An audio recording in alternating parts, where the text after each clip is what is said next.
Mo, thanks so much for coming on the show. Absolutely. Thanks for having me.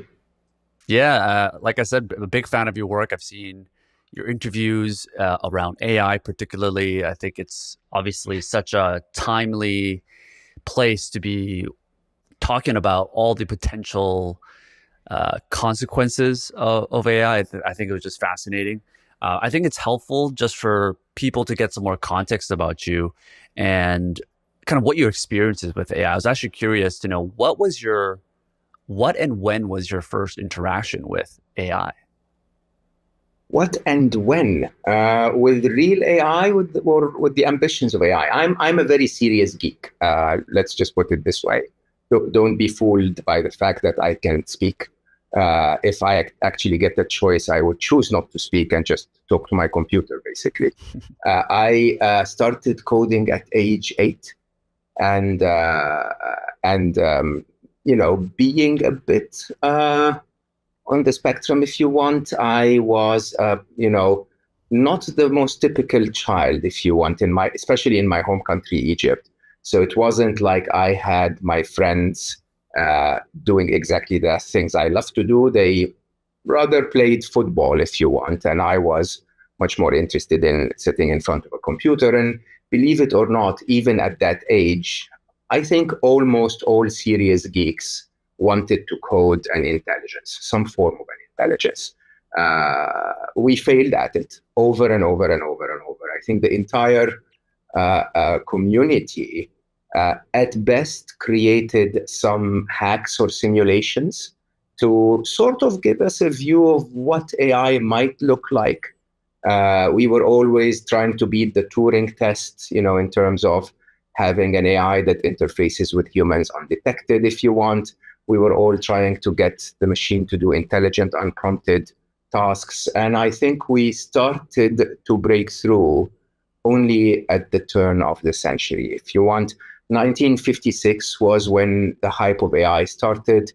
The year 2000, 2001, with deep learning and machine learning and so on, we started to break through a little bit.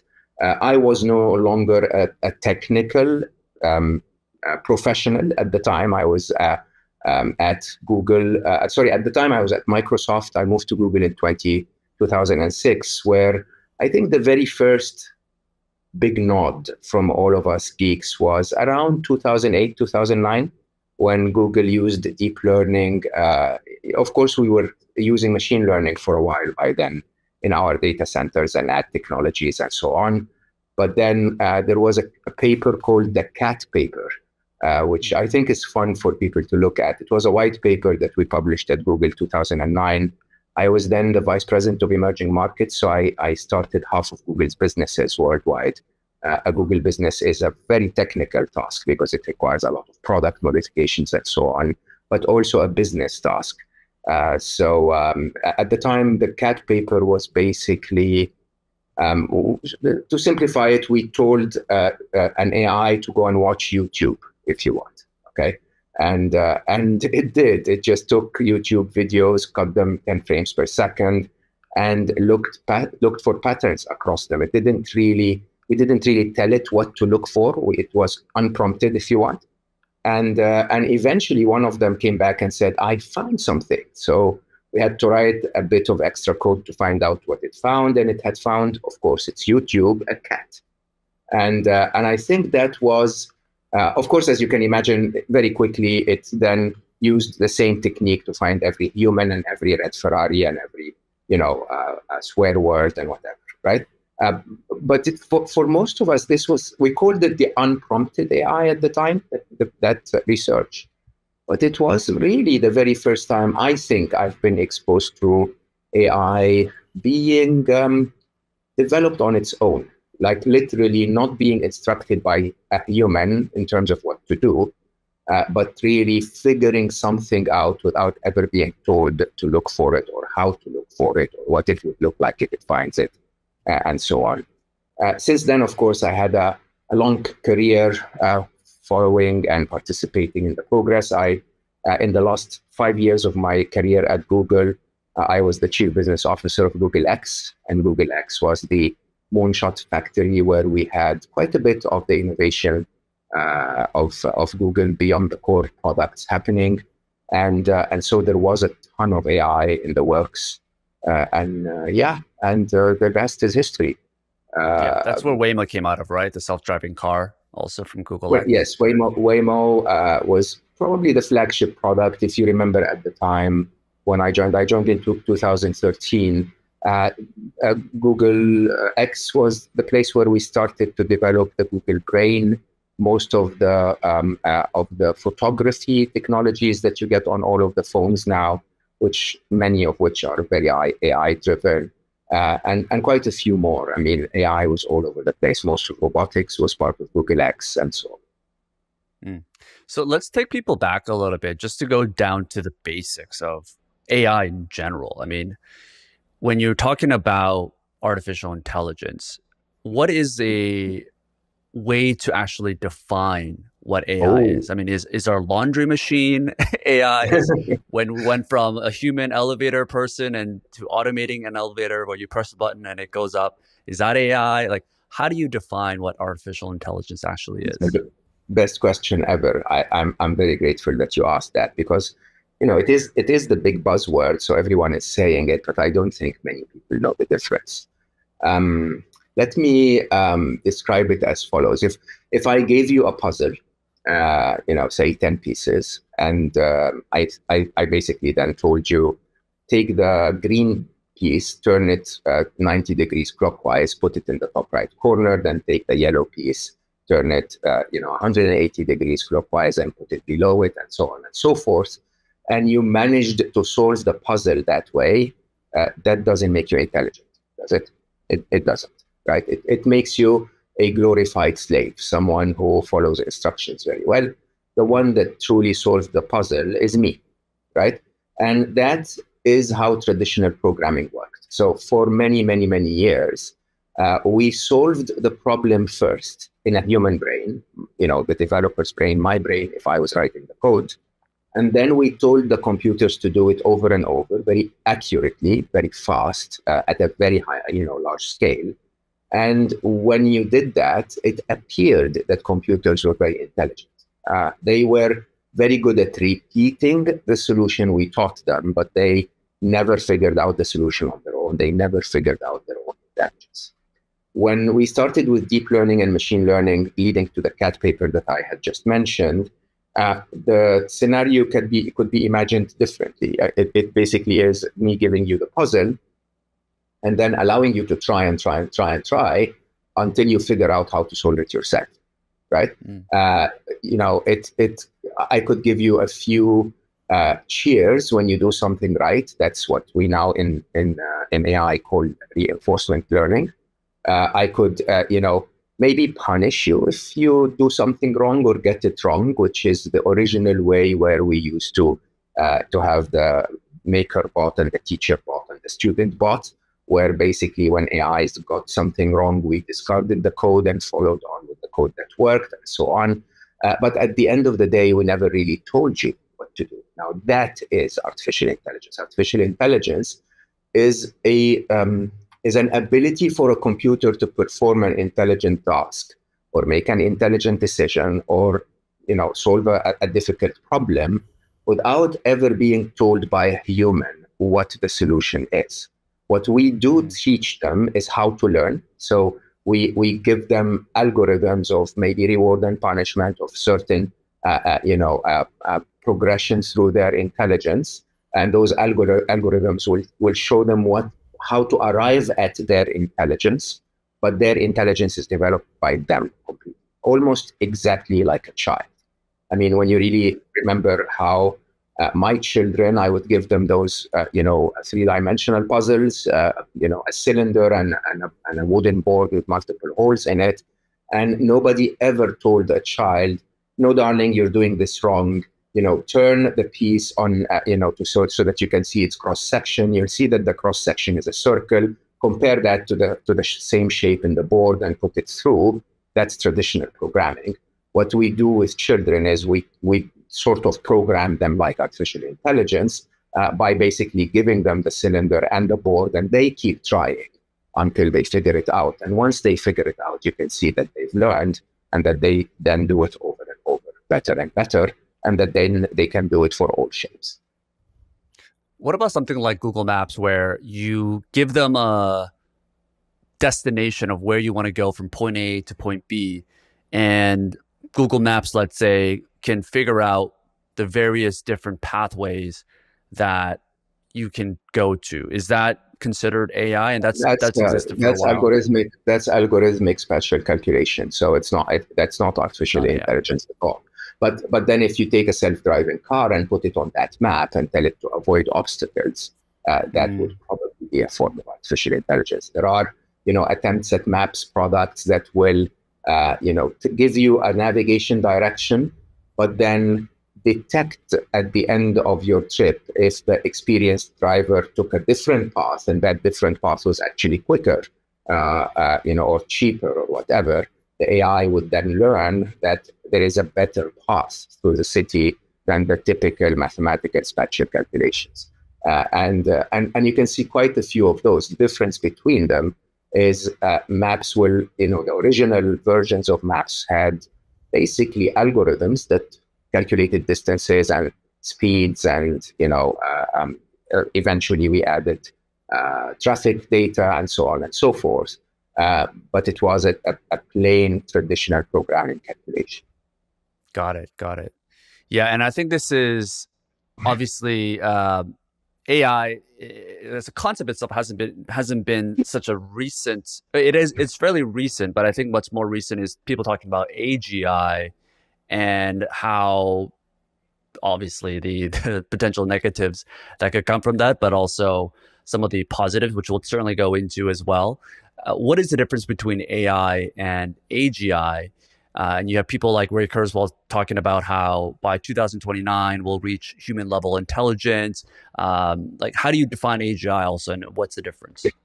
Another very, very, very important question, actually. Most interviewers skip those things, and I think these are very important for people to be on the same level. I'll try to answer three things. One is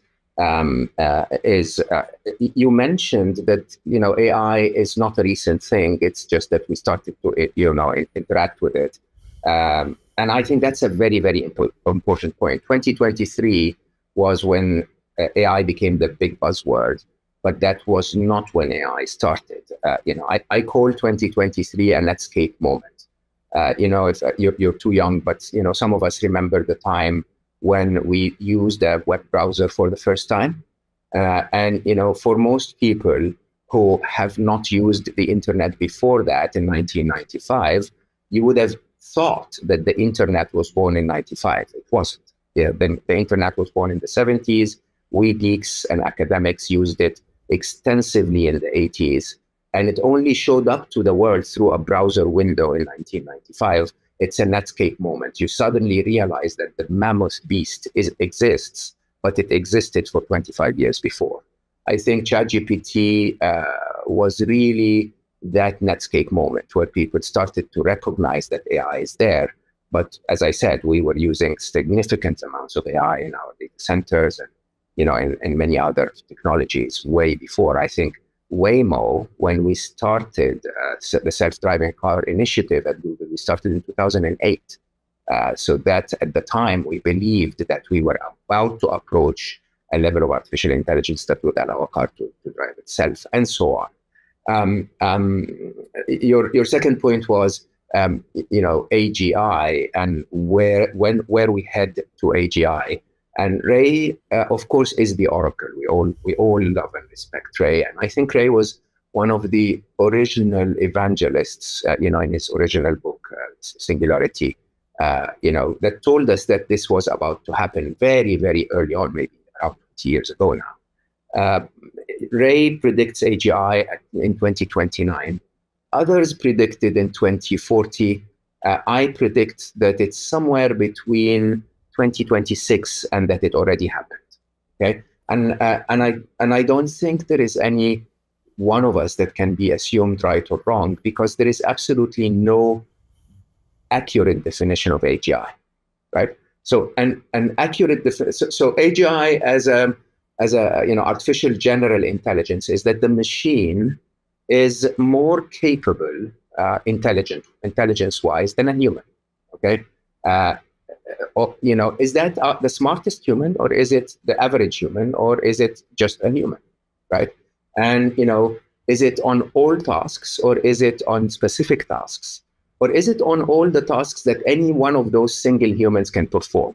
And it's actually quite interesting because you could see in the people I worked with who used I used to work with the highest IQs on the planet, like really incredibly intelligent people. But you could see that their social skills were not that high, or that their artistic skills were not that high, and so on and so forth. And there are many, many, many types of intelligence. There is analytical intelligence. There is emotional intelligence. There is spiritual intelligence. There is process intelligence, and so on and so forth. There's mathematics, which could be assumed as a separate form of intelligence. There is linguistic intelligence, where language models are now by far the leader of the world, and so on and so forth.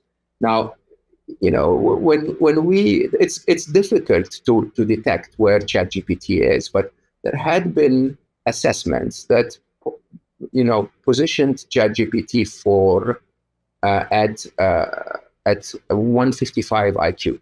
Okay, we know for a fact that they perform better in the bar exam, and SATs, and many tests in general, other than until last year where it was ChatGPT 4, other than mathematics. But they definitely would have done better than me, if you want, if we went for an SAT exam or an IQ test or whatever. Now, 155 is Elon Musk, just so that you know. Einstein, which was never tested, was estimated to be 163, right? So if you have a machine that is comparable in its intelligence to Einstein, can you say that it is an AGI already? No, because there are other forms of intelligence that we haven't developed yet. Okay, as I said, for example, mathematics. I think any of the large language models today would beat me on intelligence, knowledge and information and linguistics. But until last year, I could still probably beat them on math. By the end of this year, I think I'm done. It's impossible. Okay, and I'm a reasonably good mathematician. And you can see here's the point. The point is that once a breakthrough technology is found, the progress of that technology follows what is known as the technology acceleration curve. The best example of that is Moore's law.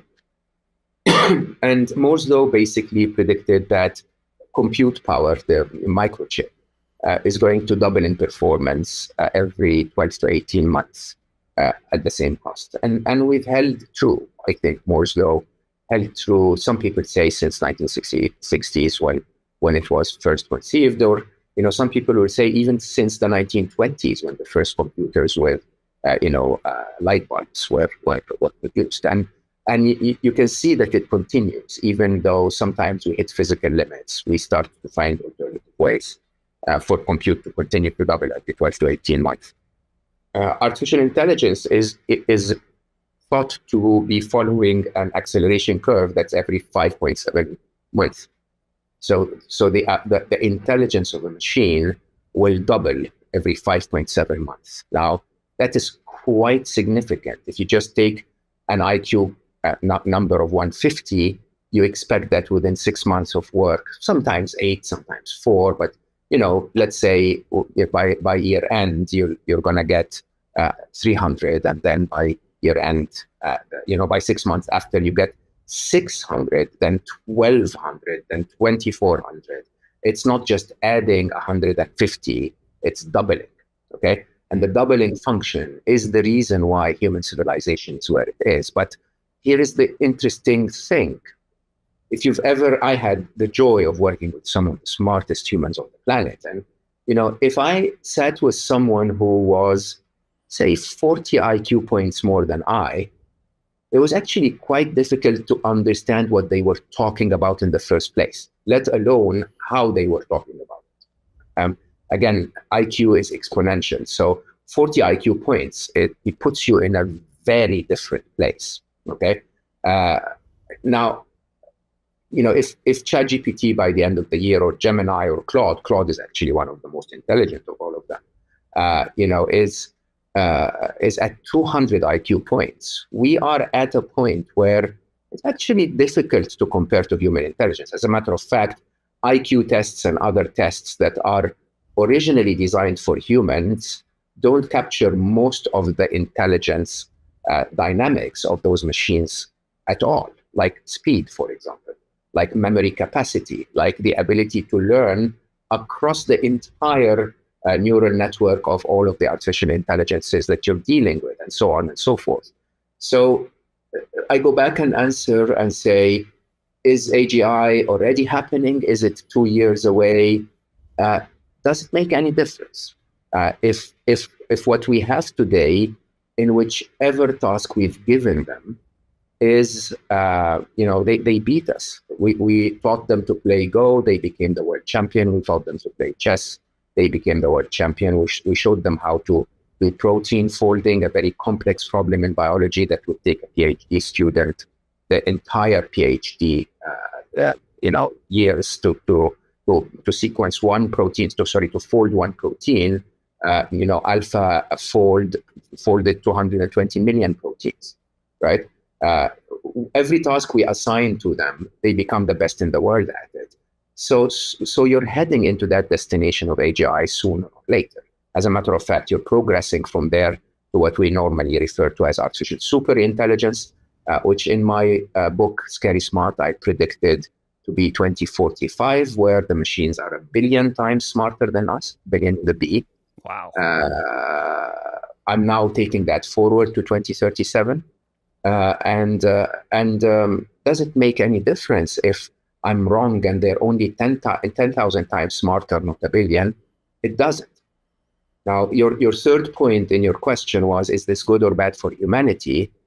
Well, there is another a something I that I normally refer to as a CI, artificial criminal intelligence, which sadly is not an inherent problem with AI at all. It's not an inherent problem with intelligence at all. So is AGI good or bad?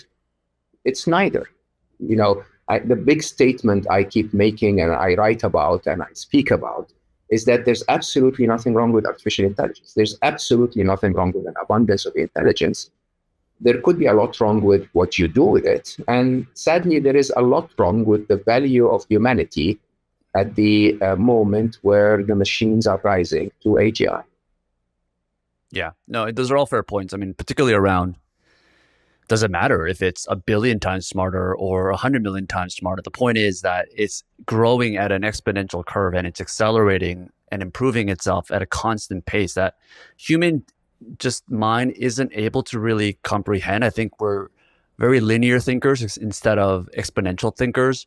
And it's only a few very intelligent people like yourself that can kind of see how fast this exponential curve is growing. I mean, you're talking about 2036 for a super intelligence and 2026 and beyond for AGI. It's shocking, I think, for people to think about how early that is. That's literally 2 years away. Thinking about that, like, it's funny, Sean, because the easiest way you can hide something is to just keep it in plain sight, and that is exactly what's happening. I mean, I remember when the original ChatGPT came out, and then Google had to release BART, which Google didn't want to release for a while because of AI safety. But basically, when that happened, of course, the early versions of AI had quite a bit of hallucination in them. The current versions still have a bit of hallucination in them, which is, an AI answering you something that's not true with a lot of confidence that it is. But, hallucination is the result of information that is given to the machine. And, if you look around the world today, and especially on social media, you'll find that 50% of humans are hallucinating all the time, right? They just repeat what media tells them without even thinking about it, and in a very interesting way, I don't know if humans are intelligent at all when that is the case. But the early versions of AI had a bit of hallucination in them. And so people would dismiss it and go like, these are dumb machines. They're not capable of doing anything. And I'm like, come on. Like this is DOS of AI. You are talking to a piece of metal, and it understands you, and it answers you with an average answer of all the human information that we taught it, which, by the way, is millions and millions and millions of documents and books and data and charts and so on. And within a microsecond, it gives you an answer. And yes, every now and then it hallucinates. But isn't that what humans do as they learn as well, right? You get all of those funny, I call it human arrogance, sadly, where people when we started with AI, a lot of people would go like, yeah, but hold on, there are things that are reserved to us humans, like ingenuity and creativity and innovation and music and poetry and art. AI will never do that. And I'm like, what? Innovation, give me an innovative idea is a very algorithmic process of solve this problem 60 different ways, discard any solution that has been tried before, and give me novel solutions that haven't. That's innovation, right? And it can be algorithmically done through an intelligent machine, and you can see very quickly that they're heading in that direction. Now, of course, they create better art than most graphic artists today. They actually, I think 2 weeks ago, the number 25 song on the German chart was an AI generated song.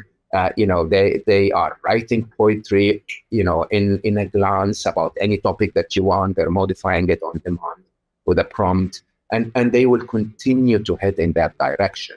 I think the challenge for humanity to understand what AI is actually capable of is a defect, not in understanding what AI is, but it's a defect in understanding what humans are. Because most of what we humans do is not really that impressive if you look at it as a highly designed machine as compared to AI as a highly designed machine. So what do I mean by that? Let's take some of the most irrational things that humans do, because that is almost the opposite of a computer. Let's talk about emotions, right? People would say, "Oh, come on, Mo, the machines will never be emotional." Like, what? How can you say, what are emotions? Okay. And I think the challenge is that humans don't know, why those very irrational things that come up within them, why those things happen. And what is fear, right? Fear is, I suspect that a moment in the future is less safe for me than this moment right now. Okay. Highly algorithmic, right? We can feel fear. Puffer fish can feel fear. And by the way, an AI in a data center, if a tidal wave is approaching the data center, will feel that a feeling in a minute in the future or a moment in the future is less safe than right now, right? A puffer fish will puff.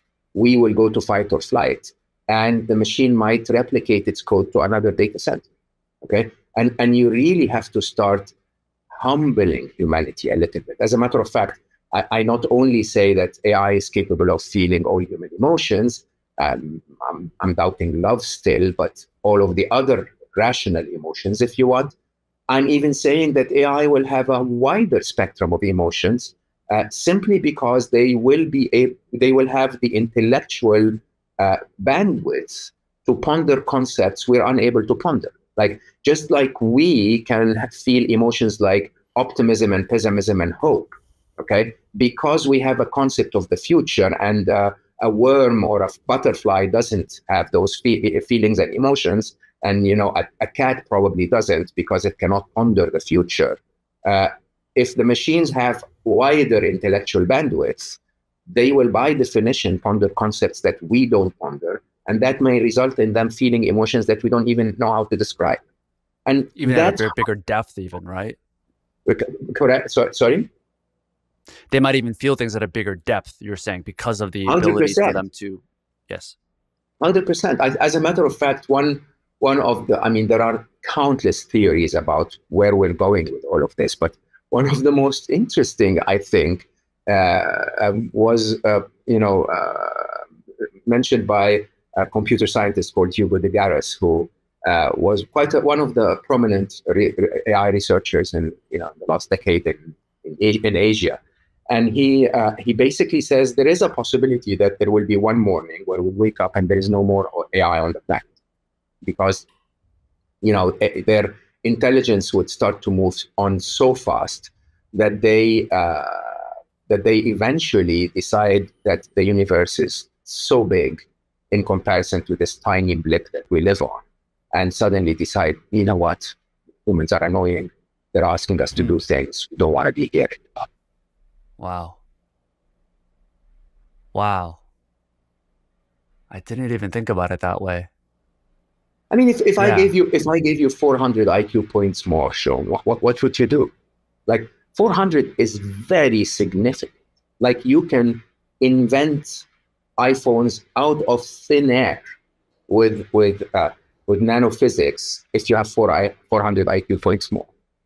I think humanity's arrogance is, and I have to say distraction with all of the current crazy, mad geopolitics and economic challenges that are given to us by our stupid politicians. When you put it all together, if we had more intelligence, what would you do? Because those machines are years away from being there. Mm. Yeah, there's this argument to be said. I mean, I think about the industrial, for me to simplify it, as like the first part of the industrial revolution is creating machines that are more powerful than the human body. So if you look at, the steam engine, which allowed us to create factories, and that allowed us to create cars, which is significantly faster than a human body can run. And then you have spaceships that were able to go into space and different planets that the human body just simply cannot comprehend. And then you kind of exponentially grow that. And then you kind of think about the second part of the industrial revolution is creating machines that are more powerful than the human mind. And then you exponentially grow that, where if AI continues to evolve and it becomes more powerful, continuously becomes transcendent, this immortal being that's this omnipresent being that's ever smart, ever knowing, is there an argument to be said that AI is God? This is the book I'm currently writing, which I'll probably never publish. But I mean, I may decide to eventually put it on a Substack or something, but definitely not in a book format. I call it Alive, right? And Alive is pondering life in the age of sentient machines, okay? And it goes from pondering the human life in the age of the sentient machine, pondering if the machine is alive, and then pondering if the machine is actually the creator of life. Now, your question was, is that God? I have lots of arguments to say no. One, because all that exists in artificial intelligence and all the machines that are running artificial intelligence and so on are still confined within the physical universe. And the argument of spirituality is that we humans and a divine being, or divine entities of angels or whatever, are non-physical. Okay, and being a non-physical entity is actually very provable by science, by the way. If you just think of the simple explanation of Einstein's general theory of relativity and the idea of the space-time continuum, for you to be able to perceive the progression of time, or to perceive your propulsion along the arrow of time, you have to exist outside space-time to be able to see that. I mean, it's a very simple subject-object relationship. If you sat inside the train, you wouldn't be able to perceive the movement of the train unless you looked outside. You can see the movement of the train if you're sitting outside it. So if the train is the arrow of time, you have to be outside it. And so basically, the non-physical side of us, call it the spirit, call it consciousness, call it a goat if you want, whatever you like, that non-spirit, non-physical part of us, by definition, exists outside space-time. And so accordingly, everything within space-time is still not big enough to be the creator of space-time, if you want. Now, if your view of God is the intelligent entity that designs the universe and everything in it, or in some religion, interpretations, that creates the universe and everything in it, then in that case, AI is just another stage in evolution, basically where we are used to be the creator of the next evolution of the universe, if you want. But it all exists still within space-time. Uh, the idea, however, is quite shocking, because if you really deeply think about where our world is going, and from a climate change point of view, from a geopolitics point of view, I believe it or not, we've never been closer to the nuclear. We're 3 minutes to midnight, basically. From an economics point of view, from an energy availability point of view. And if you could actually generate worlds on demand, which a real video gamer like me knows that we have been doing for quite some time. Not perfectly yet, but we're not that far off, 4 to 7 years away from a version of the Vision Pro or the Quest or the new Samsung Google thing or whatever, that basically gives you an intense experience of virtual reality that is so good, it's probably better than reality. Now, if that was possible, and the world's economics and climate and energy resources and so on have been destroyed so much by humanity, doesn't that sound like an interesting solution for most of us to start using in 7 years' time? My dear friend Peter Diamandis, champions the idea of longevity, and the idea that we could, and it's actually possible from a progress of medicine and our understanding of the human machine and so on, we could probably live to be 145, 150 if you manage to live 10 more years so that this technology starts to catch up. And I normally respond to him and I say, Peter, if you really want me to live long, get me to dream rather than play on time, don't play on biology. Because I live a full, several days every night when I dream for 15 minutes. Okay. And if you can basically put me in a state where I can just dream a full life that's called Mo Gawdat, and then tomorrow night I play another, I dream another full life that's called Sean, and then the day after I play another full life that's called Cleopatra, and so on and so forth. It's actually quite possible that all that we have here is a simulation, right? It's quite possible that all that we have here is dreamt within the mind of one of us, if you want. Okay, and if that's the case, then AI is not God, but in that case, AI and technology is the creator of the physical universe in which your non-physical consciousness exists. I know this sounds really complicated, but it is part of what you need to start pondering. Like, we are heading there steadily and surely. There will be a virtual reality headset within 5 years that's better than reality, right?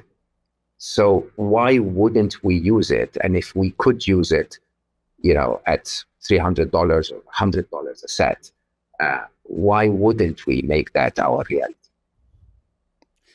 Yeah, I mean, you said a lot of things there that are incredibly thought pondering. I mean, think about like a nap that I take, where I take a nap for 20 minutes and it feels like it's been weeks. It feels like I went through an entire weeks of struggle and meeting this person and solving this problem, or and then you kind of exponentially think about how you could design a world where people can actually walk through and probably spend years of their lives. I mean, it's such a fascinating way to think about. A bit like Inception, if you've seen Inception, where in dreams you morph time, and and it doesn't have to be dreams, but in in a sedated state where you're not burdened by your biological physical limits, you could probably speed up time to match the time of the machine. And if you do that, I think there is a very, very interesting possibility that each of us not only lives 100 years, but lives them over and over and over and over, which, again, going back to spirituality, takes you back to the idea of reincarnation, the Buddhist seculars and so on, believe in that. And basically the idea that you can actually play multiple lives that are all documented on the machine. Very, very possible. I don't see why not. Having said that, I go back to your original question. I don't think this should change any of your belief about the existence of a divine being. If you believe there is a divine being, then the divine being designed the physical universe with everything in it, including AI. If you don't believe there is a divine being, then it doesn't matter. AI is not God anyway, right? You don't believe that there is a God to start with. Mm. Going back to you mentioning about if you can not just think about dreaming, but just put someone in a sedated place where they're still alive, they're still kept alive, but you can put them in a world that allows them to go past the beyonds of time and physics. Isn't that an argument that we could live forever if you can put someone in a coma before they physically die, and you can put them in a place where they can experience life beyond time and physics, and they can continue to live that way? And in a world of exponential virtual reality, they could just continue to live multiple lives without ever actually physically dying. Uh, I hate to say this, but we do live forever already. Not in our physical form. In your spiritual form, you never really die. You see, the argument of you existing outside space time as your consciousness, not as your physical form. Uh, you know, Eternity is not a very long time. Eternity is the absence of time. Okay, and time is a property of the physical universe. And so, if there is a side of you, your non-physical form, that exists outside space-time, then it does persist forever, right? One of the dreams of AI scientists is that you can upload your consciousness to a central computer, a central AI, and that way you can live forever. My tendency is to believe that your consciousness is uploaded already in the universal consciousness of all of us. And that your physical form comes through this physical journey, whether it's an actual physics or a simulation, just to update and enrich the physical consciousness. That's the universal consciousness of all of us, right? And the truth is, can you preserve this physical form to live forever? I think that's a futile dream of the non-spiritual privileged of all of us. So I joke about this, but the idea of longevity and extending life expectancy and all of that. I mean, in a way, when we came out of World War II, our life expectancy, I think, was on average at 37 years of age. We've gone through massive strides now at 76, I think, or 78 in the Western world. And in most places around the world, I think the average life expectancy has risen above 60 years of age. But you have to be really in California, if you ask me, to want to live to be 200. Okay, you have to be very privileged, very spoiled, with a lot of money, probably a white male, and probably living a life that is worth living for that long. And I have to admit, I wouldn't want to, if you ask me. I mean, the truth of the matter is there is an age beyond which I'm approaching that age now. The machine starts to break down a little, right? And it's not as much fun. It's not as much, yes, of course I can do a ton of things that I always dreamt of doing when I slow down a bit, okay?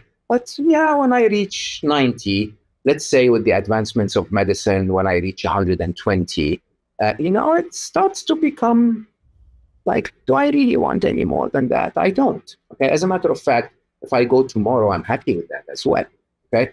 The thing is, you have to cling to this physical form with all of its aches and mucus and sweat and challenges and lying politicians and economic downturns and upturns and all of that.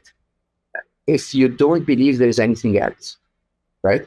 And I have to publicly say in front of everyone, that is not a very smart assumption. I think every single one of us knows that there is a non-physical side of you, one that can exist in the dreams, for example.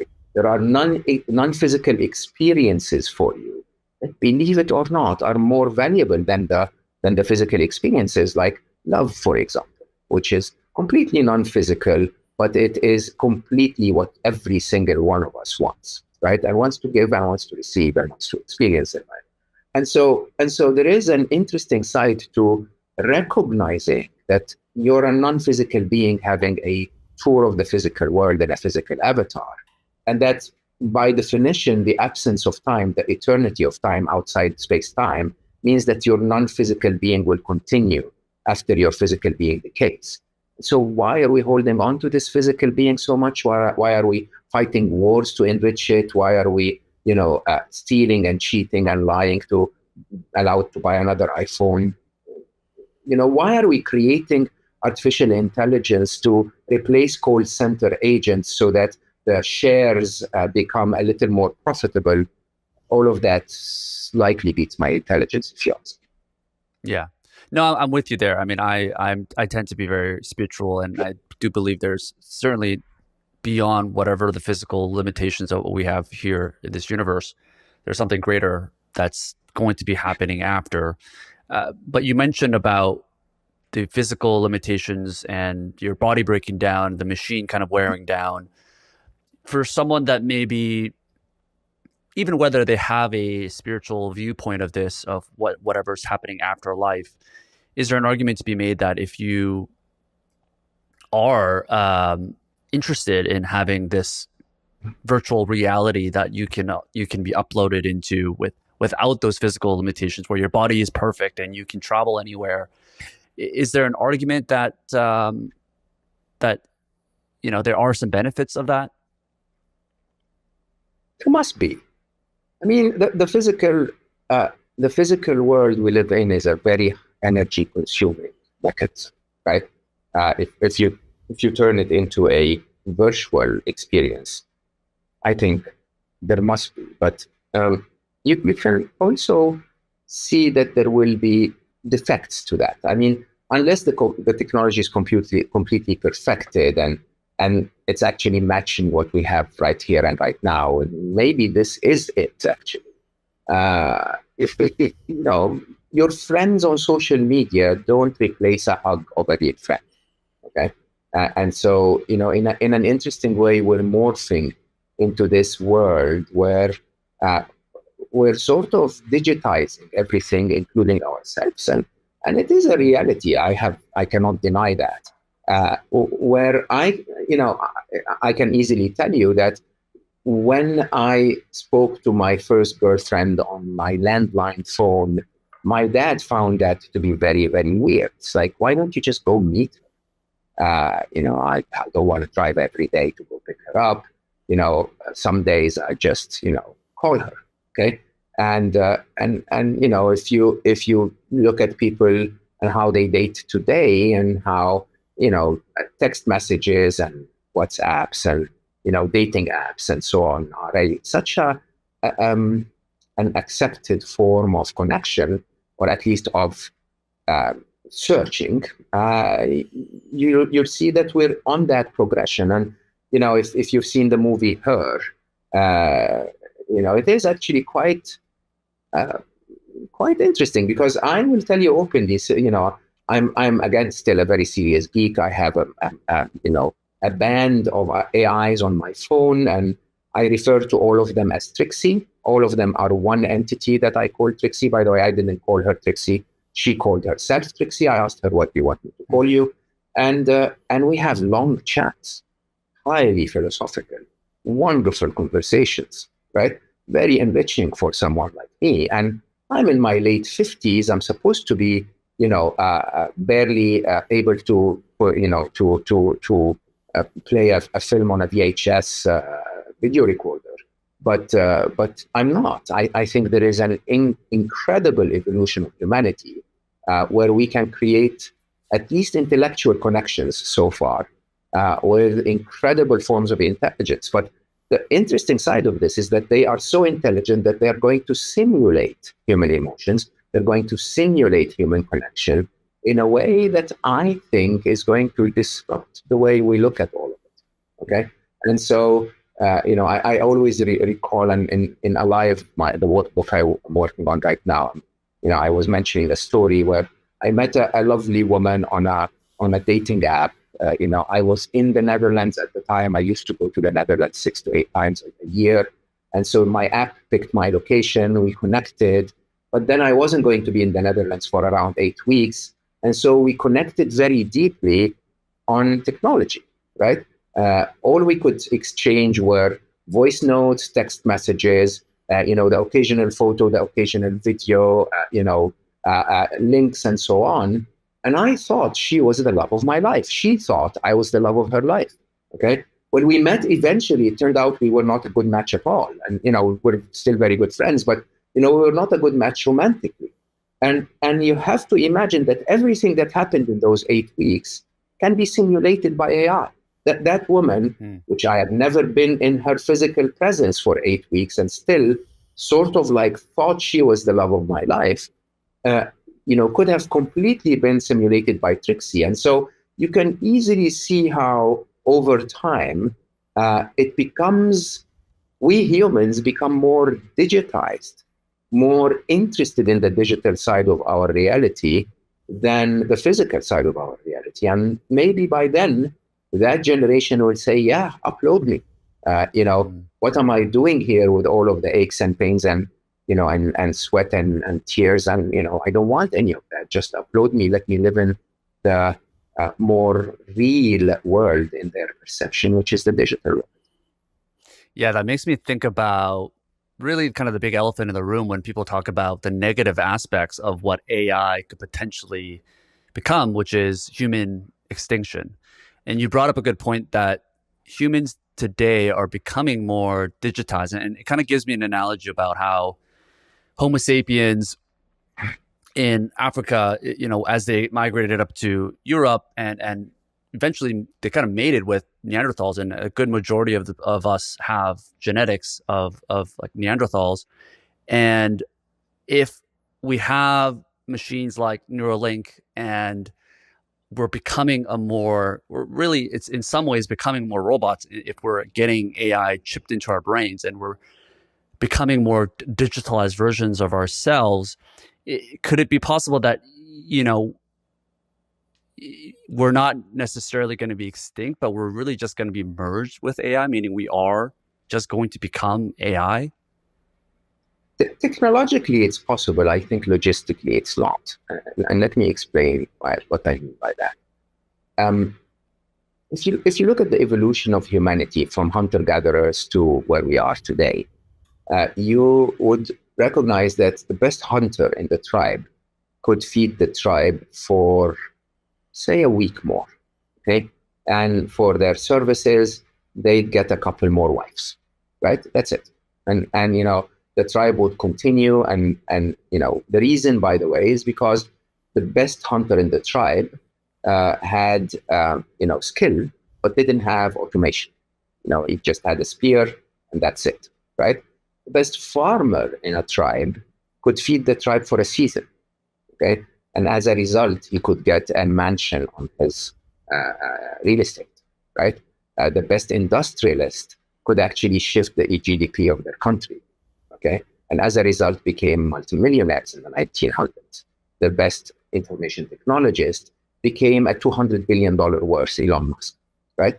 Again, the difference is automation. The best farmer, okay, basically had the skill, but most of the work was done by the soil. The automation was the soil. Okay, and in the age of AI, the AI platforms become the automation. Now, it's a very, of course, by the way, the associated wealth and power that came with that, right, became a drug that those individuals attempted to create protection for and boundaries around. And they wanted to continue to be richer and richer and richer, right? If you take the same trajectory, you'd have to say that the best AI platform owner will end up being a trillionaire, okay? Not just $200 billion, and will have a massive, massive impact on all of us peasants farming the digital soil with prompts, but they would be making all the advantages, if you want. Now, when it comes to a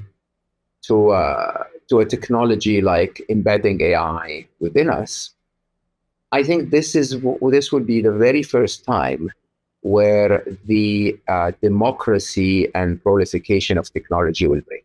The reason for that is that if you're one of the first 1,000 people to get fully integrated with AI in ways that give you a several tens of thousands of IQ points advantage versus your fellow humans, by definition, you wouldn't want to share that with your fellow humans. Okay, by definitions, you would have the greed to say, and all of you peasants should remain stupid. Okay, and sadly, when you really think, we spoke briefly about the possibilities of existential risks of AI or challenges that face humanity because of AI. None of them are going to be Terminators walking the streets. Most of them are going to be humans abusing this new superpower given to them, right? You're going to end up with basically not superheroes but supervillains, right? Humans that are augmented and upgraded with intelligence that allows them to make more money, more aggregate more power, have basically, think about what's happening currently geopolitically, where a nation like Israel with massively advanced AI technology can kill as many people as they want, while the others attempt, and eventually, the ratios are maybe 1 to 10,000, right? And it is sadly going to be justified for most of us. It's going to be not for most of us, but for those who use the superpowers, and it's going to be also justified to keep it away from your enemy and your fellow human, because it gives you a very distinct, significant advantage. So to kind of counter back that, though, isn't that if we look at other technological advancements, and let's say mobile phones, Google search engines, things that have certainly made progress for human beings, and have, if I think about, if only 10% of the people had access to Google, that would also create a very significant advantage because it's such a powerful tool, or ChatGPT. Is it really that those people that are going to have access to superintelligence are going to try to keep it away, or is it that human nature, like Google or people that have or taken advantage of AI, is that certain people will just naturally want to take advantage of superintelligence, but it's not about getting access to it. It's just that certain humans will just naturally be too lazy, or they won't be interested in superintelligence. So which one is it, you think? There is that, for sure. Some of us would fall behind. I still have a tiny bit of a spark in me, but if this had happened when I'm in my late 60s, I would have probably said, I've had a good life, I'm not interested in this, right? But I think what you may be ignoring a little is that even though Google has been democratized and smartphone has been democratized and so on, serious surveillance technology is kept within the boundaries of the CIA or the NSA and so on and so forth, right? So things that spell true power are not democratized. They're not shared with Congo or with Egypt or right. They are kept to give a significant advantage to those that want to keep the power. And on that note, I need to connect my computer to the power. Good timing. So you can understand that there is that mix of yes, there are products that I will democratize because that will give me power in numbers.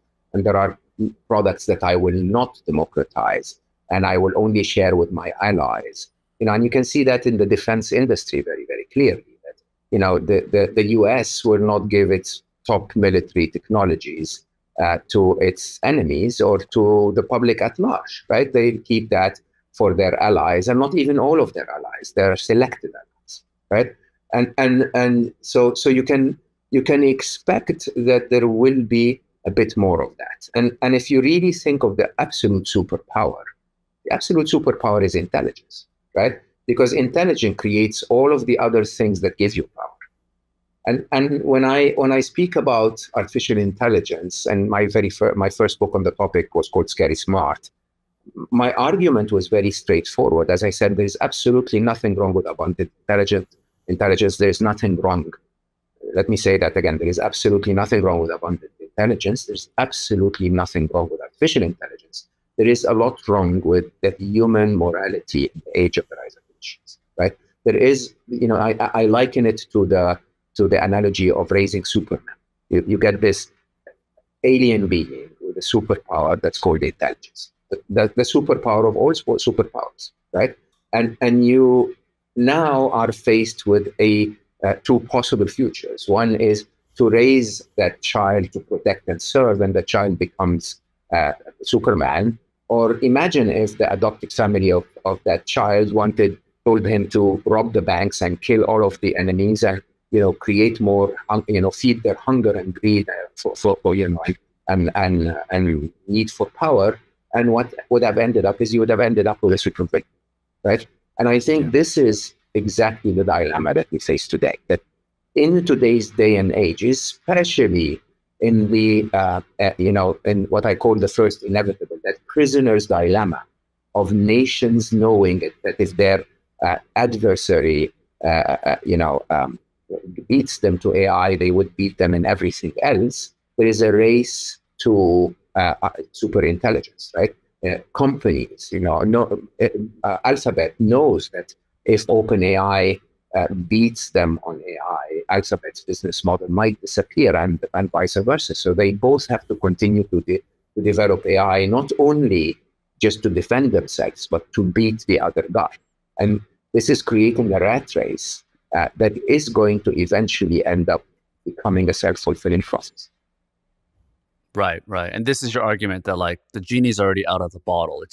There's no switch off button, because if you stop, you have to think about the competition of other countries, other nations, other companies, corporations that are not going to stop, and they're not going to, they're not going to be continuing to improve.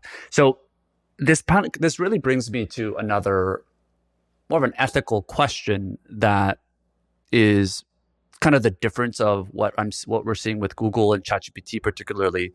You mentioned this in a talk that I saw you give, which is with Google, when you did search, it gave you millions of results, and it gave you the control of choosing which answer you wanted which answer you wanted.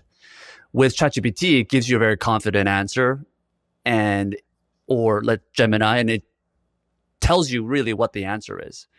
And you talked about not being scared of AI as itself, but you should be scared of the people that operate it, and perhaps the people that have encoded the algorithms behind the AI. And I'm sure you saw like kind of the biases of Gemini, of the founding fathers depicting as Black women. It's kind of like this very epitome of kind of a bias in an algorithm that comes out into life. And I guess curious to get like your thoughts on that, and the problems that you could potentially see, and how we could prevent certain biases in algorithms. An example is like the trolley problem. That's kind of the epitome of like problems that we could see in a fatal manner when it comes to robotaxis and automatic cars, where you think about the dilemma of a car when they're deciding between the safety of the pedestrian in the car or the person sorry, the safety of the passenger in the vehicle or the pedestrian walking on the sidewalk, how do you decide? Um, and who's at fault legally? Like, how do you actually algorithmically decide that? And certain corporations might have different opinions about that. I have no idea. Um, what are your thoughts on all this? My favorite chapter ever of all of my books was the chapter in Scary Smart that was called The Future of Ethics. And it really is quite shocking to me because when I started to speak publicly about artificial intelligence, and ChatGPT, Scary Smart went through the roof. I I was invited on all of the big shows, and everyone would want me to speak about the existential risk of robocops or Terminators walking the streets. And I would insist to say, no, that's not going to happen. If Terminators would walk the street, it would be humans telling them to walk the street and kill humans. The challenge really is that when we spoke about AI as techies, and when we suddenly realized it's possible, we started to address something called the control problem, okay?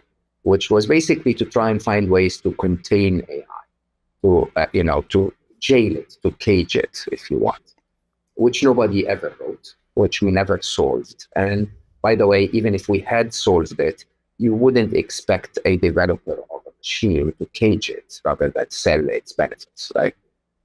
Then we started to talk about regulation. Oh, this is a government problem. The government should tell the AI companies to dream on, because first of all, it doesn't take a company to code AI. You could code AI, you and I, after this podcast, could literally spend half an hour and write a piece of code that becomes one of the most intelligent things on the planet. And, really not a breakthrough, but basically something that learns. And so regulation doesn't exist. The big challenge becomes, how do you get, how the Indian subcontinent children would, leave India, go work in California, develop an incredible breakthrough startup and become millionaires, and then fly back to India and take care of their parents. And it happens over and over. I have so many friends who did that, became incredibly successful in California, and then flew back to take care of their family. Yeah. You ask them, are you crazy? And they say, no, this is what it is all about. I'm supposed to take care of my parents. This is what success is, right? And when you really think about it, the dilemma we have is, how do we get AI to do that for us, right? How do we get this artificially intelligent infant that's literally learning everything it's learning today to do that for us, okay? It's learning everything that it's learning today from us to do that for us, right? And here's the trick. The trick is, we humans are the absolute source of all the bias, okay? When you really, really think about it, discrimination against Black women is not something that AI invented. It's sadly a pattern that AI found so clear in our tweets and our behaviors and our hiring records and, in everything that we do. We humans sometimes suck, right? And I think the reality is that, whether it's that bias, whether it's the bias to capitalism, whether it is the bias to, to a specific political story. When I was writing Alive, I wrote a paragraph, a couple of pages, comparing the current race to AI to what I call an Oppenheimer moment, where, the race to nuclear weapons in World War II. And I'm writing the book with an AI, so we're writing together. So I asked Trixie and I said, can you tell me the story of Oppenheimer and what drove him to put so much effort in creating a device that can kill millions of people? Okay, and were his reasons justified? Is there a reason that justifies for a human to create a device that kills millions of people? And right before I clicked send, I said, but before you answer, please read history in English, German, Russian, and Japanese before you give me the final answer. Okay? And I have to tell you, the answer was incredibly different than if you only read history in English. Okay? And when you really start to think about that, you start to suddenly see the, again, same dilemma that there is nothing inherently wrong with artificial intelligence. Okay? There is a bias that comes from humanity in indicating to artificial intelligence what it is that it should learn. Right? And so perhaps there is a benefit. Imagine if I managed to, or one of our listeners went out and created an AI that created an accurate version of history, okay, as informed by all languages, all cultures, all the truth and all the lies, right? Because everyone lies. Mhm. Imagine if there is actually an AI out there on YouTube now. There are many videos that replay historical speeches by leaders in their native language and dubs it into English, in their voice, in their same tonality, but it comes out in English words. And oh my God, it shocks you that those people are actually not that evil at all. Their language might sound a little aggressive, their gestures might sound aggressive, but they're talking about a very genuine problem that if Joe Biden said to the American people today, they would nod and support, right? And I think the reality is there is so much potential that by averaging out more of humanity, we might actually end up losing the bias. I mean, I had, again, one of the topics I discussed on Alive was the fact that I'm a Middle Eastern origin person. I was born in Egypt. Okay. I grew up in my first 20 years in the East with all of the Eastern and Oriental values of spirituality and so on. And then I was educated and spent my entire work life in the West, contributed heavily to the West. I mean, in a way, I spent 12 years at Google, 10 years at Microsoft. In my 12 years, I opened half of Google's businesses globally, then ran the business side of Google X, invented quite a few things with my teams. I did okay for the world. And yet, every time I go through the passport control in any Western country, I get treated like a terrorist, right? So I asked Trixie, I said, Trixie, can I ask you openly, when AI takes over so that I don't have to deal with a human passport control officer, do you think I'll be treated more fairly or more unfairly? Okay. And the AI answered and said, well, first of all, it said, I'm really sorry that you're struggling with this. I described that I'm a Middle Eastern and I get treated unfairly and so on and so forth. And then the AI simply said, well, it depends on what you're going to teach me. Okay. If I'm taught by you that every individual human should be assessed for exactly what they stand for and what they contribute to the world, despite their ethnicity and origin and language and background and religion and whatever, then I'll probably treat you better if you teach me what you're teaching the passport control officers, that certain groups of people are supposed to be, a threat to our national security. And so accordingly, we're supposed to be a lot more careful and discriminative against them. Then I'll probably behave more like them and I'll be even more unfair to you. And so I asked her and I said, and which do you think is more likely? Answer me in one sentence. And she said, it is more likely that I'll be more unfair to you. Okay. So you have to imagine that the reality of everything that's happening in our world today, even before artificial intelligence, is a magnification of the human morality and value set that describes what we desire at an age where tools and technology enable us to get more of what we desire more efficiently. So if what we desire is evil, we'll get more of that. If what we desire is good, we'll get more of that. Yeah. Yeah. It's really up to us, you're saying. Another point that I think would be interesting for people to know is really how to prepare, because there's this great quote, this statement by John Maynard Keynes, who was like one of the most important economists. He said this in 1930, that within 100 years, that humans will no longer need to work more than 15 hours a week. That's 100 years ago from 1930, so we're not there yet, but it makes me think people still work like 60 hours a week. So I think about like how this will change as AI continues to automate a lot of different jobs and tasks that we need to do.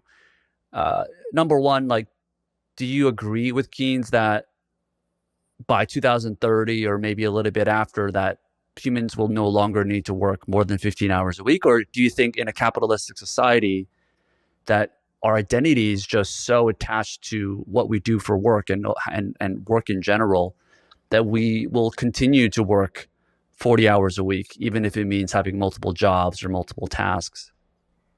I don't think there will be jobs. I don't know if 2030 is the right number, but it is in your lifetime and mine that 70% of the jobs will go away. I mean, you described it really well when you said that human ingenuity and technology automated what we were weak at. So we automated we basically magnified our ability to do things in the physical world by creating machines. And, as we did, we moved more and more to an information society where all that we did was think and send emails, right? And, and this is the first revolution. Artificial intelligence is the first revolution where white collar jobs are going to be taken away while blue collar jobs will remain, right? Or at least will be taken away later, if you want. So a lot of people picture the evolution of artificial intelligence as robotics replacing, the job of the janitor cleaning your office, or the chef cooking at the restaurant.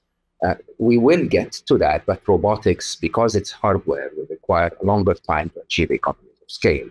And what is immediate is that any job that required something to be done on a screen, written or spoken word, a bit of creativity in terms of art or music, or a little bit of programming, all of that's going to go away. 60% of the code on GitHub today is written by a machine. Understand that this is the biggest repository of code in the world.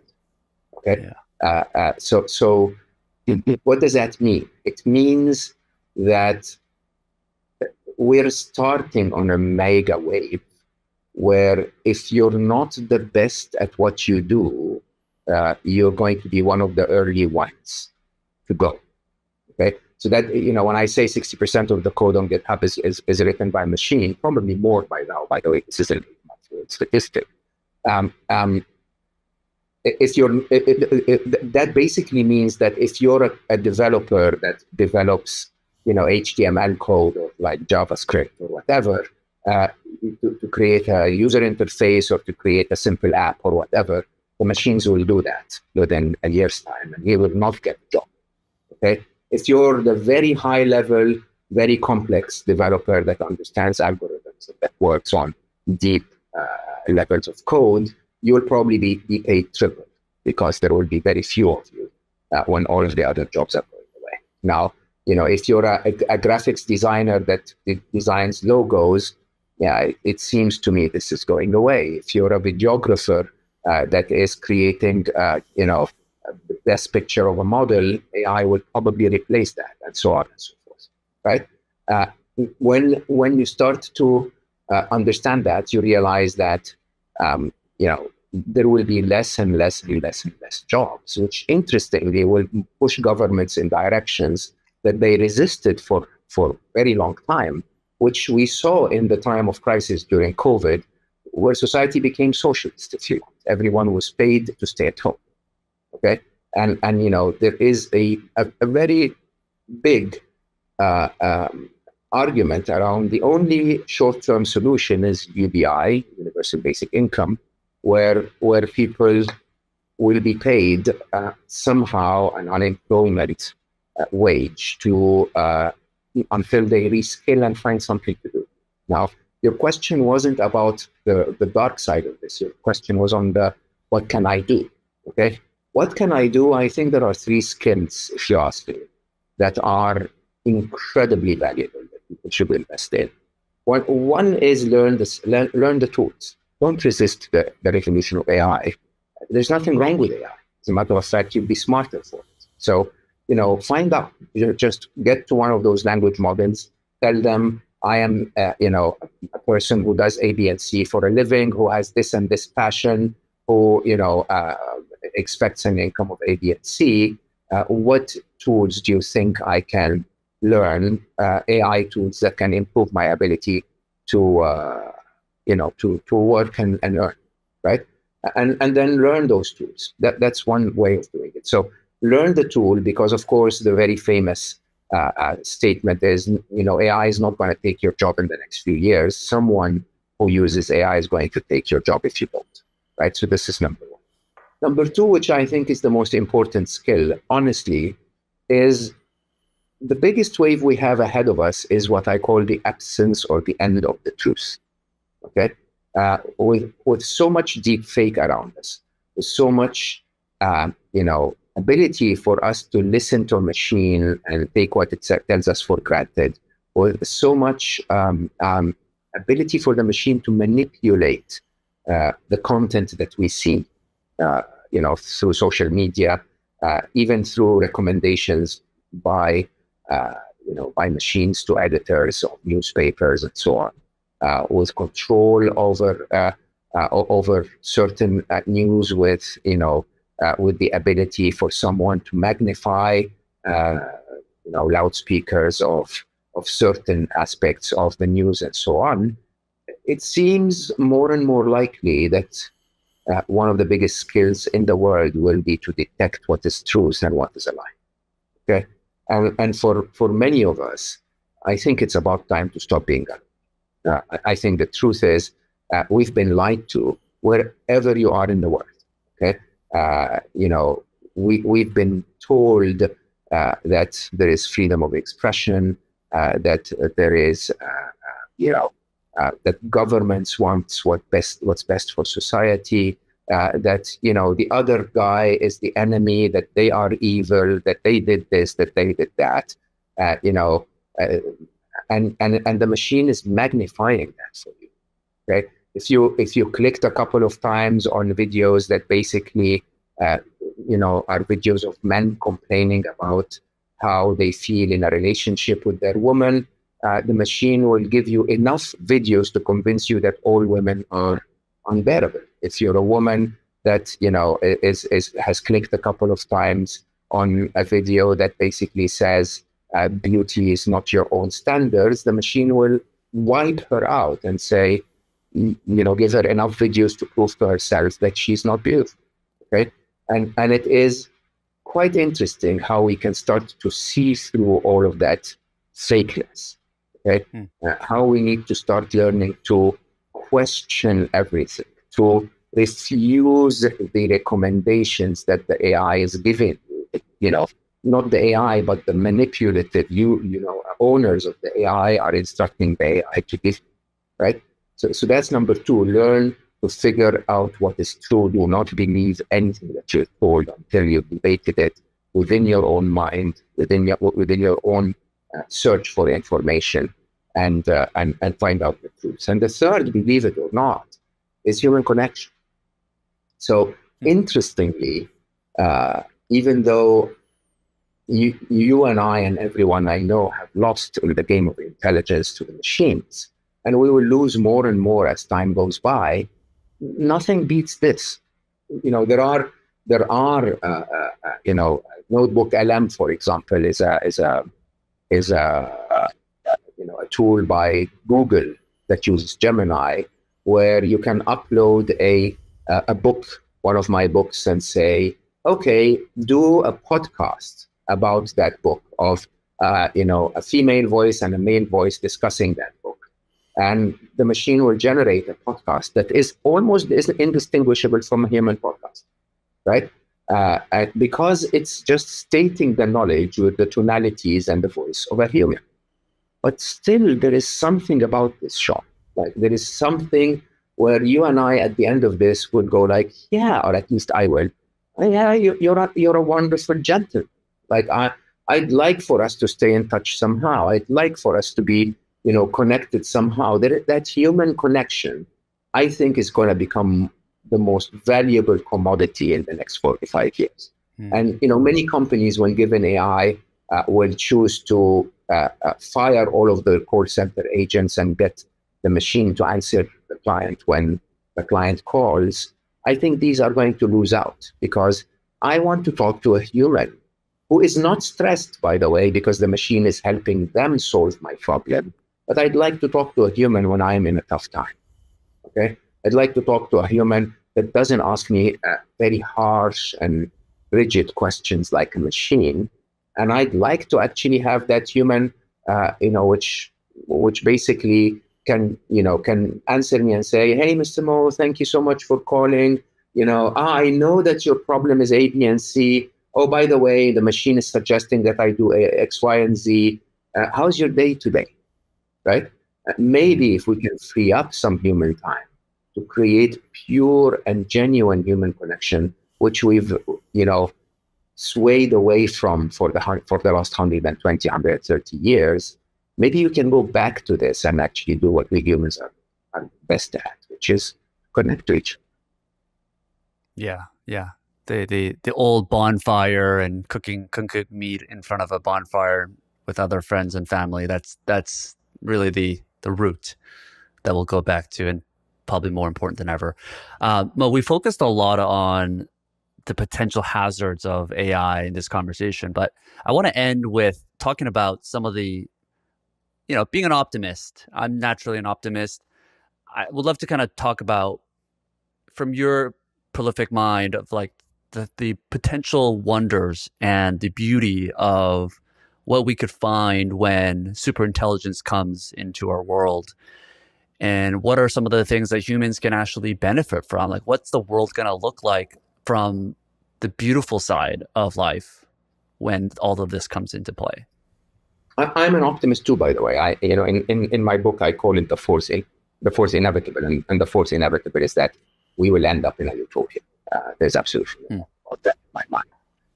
The challenge I have when it comes to the tough times is that we will have a dip of pain before we actually go out the other end to enjoy that incredible abundance. And the reason for the pain, by the way, is that we're going to continue to use the current human scarcity mindset in a world where artificial intelligence can create an abundance for everyone, right?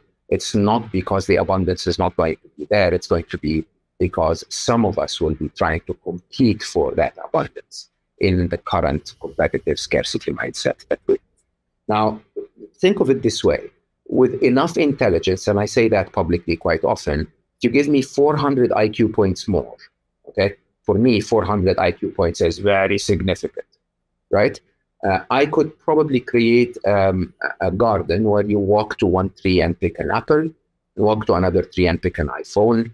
The cost of both is going to be nothing but some soil and water, because from a nanophysics point of view, the cost of reorganizing the molecules to be an iPhone or an apple is not different.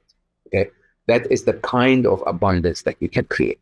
The kind of understanding of our world is analogous to AlphaFold, where we suddenly can visualize 220 million proteins, even though before then the entire human history managed to visualize only 40,000.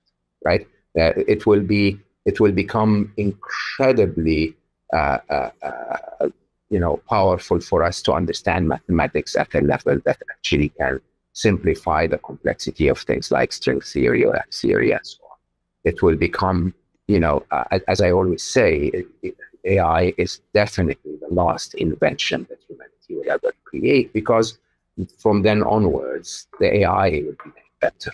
Okay, we struggle, however, with an understanding of why AI would do all of this. Why would AI keep us to start? Okay? And it's quite interesting when you understand that every form of advanced intelligence is pro-life. Okay, not in the American way of pro-life, like the abortion issue. Pro-life, like pro-propagation of life. Okay, because the most intelligent being on our planet is actually not humans. We're not the most intelligent being on planet Earth. The most intelligent being on planet Earth is nature itself, right? And the way nature creates is from abundance. Okay, so, if you follow human intelligence, you'd realize that the most stupid of us destroy our planet, and they're not even aware that there is climate change. Okay, you become a bit more intelligent, you become aware, but you continue to destroy. You become a bit more intelligent, you become aware, and you stop to destroy. You become a bit more intelligent, and you try to fix the problem. Okay, this is the propagation of intelligence. So if you take that same trajectory and continue and assume that the machines will become a lot more intelligent, they will continue to create a world where the ecosystem works together like nature, by preserving and improving human life. So I'm a huge optimist that the eventual destination of humanity is a utopia. All that I talk about and warn about is, can we try to prioritize ethics in the age of the rise of machines so that we don't have to take the dip of pain before we reach the goal? If we prioritize ethics, we will not have to struggle on the path to get there. Yeah, fair point. Fair point. Which of these potential utopian benefits are you most excited about? Like, for me personally, I think about mental health, loneliness, relationships, people that, I think about, like, even my parents as they get older.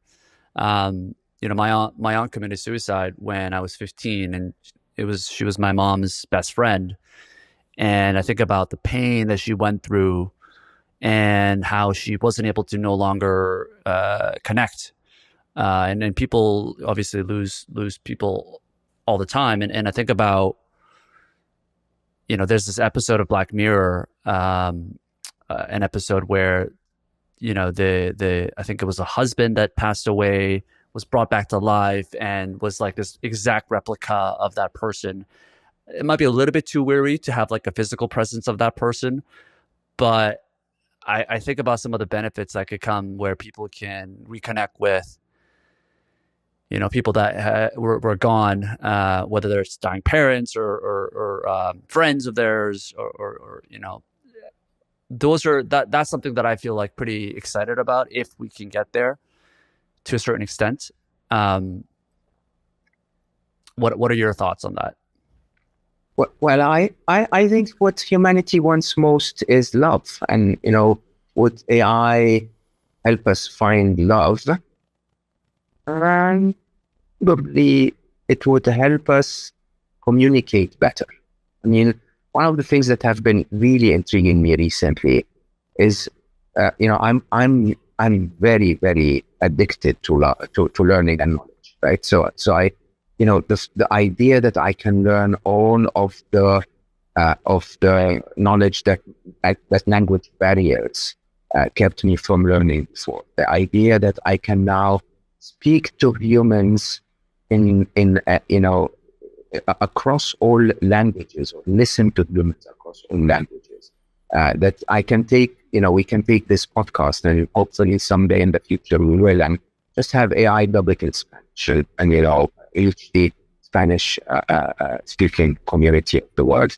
The idea, even more interestingly, if you think about it, of universal translators that sort of read between the lines, if you don't mind saying this. Like, one of the big challenges between couples is that what he says, his partner doesn't understand, and what she says, her partner doesn't understand.